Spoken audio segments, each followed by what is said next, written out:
ইসলাম ধর্মাবলম্বীদের তৃতীয় পবিত্র স্থান আল আকসা মসজিদ চত্বরে এবার ইহুদি বসতি স্থাপনকারীদের নাচ গান এবং বাধাহীন চলাচলের অনুমতি দিয়েছে ইসরায়েল।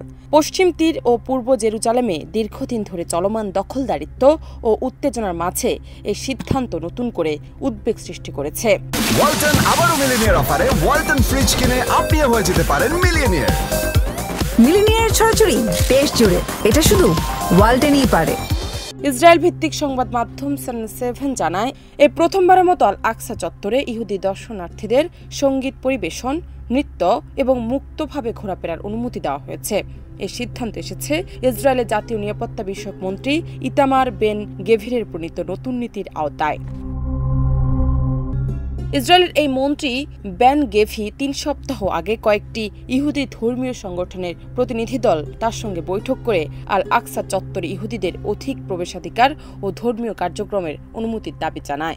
বৈঠক শেষে বেন গেভির বলেছিলেন, আমি চাই পুরো আল আকসা চত্বর জুড়ে সঙ্গীতের ধ্বনি বেজে উঠুক।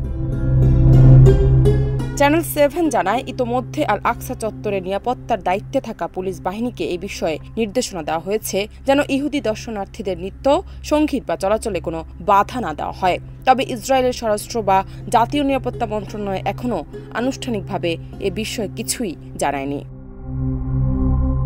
আল আকসা মসজিদ মুসলমানদের জন্য বিশেষ মর্যাদাপূর্ণ স্থান। ইসলাম ধর্মের ইতিহাসে এটি প্রথম কেবলা হিসেবে ব্যবহৃত হয়েছে এবং মুসলিমদের বিশ্বাস অনুযায়ী এখান থেকে মহানবী হযরত মুহাম্মদ সাল্লাল্লাহু আলাইহি সাল্লাম মিরাজে গমন করেন।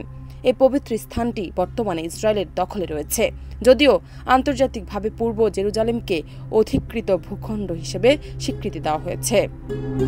জান্নাত নিপু, দেশ রূপান্তর।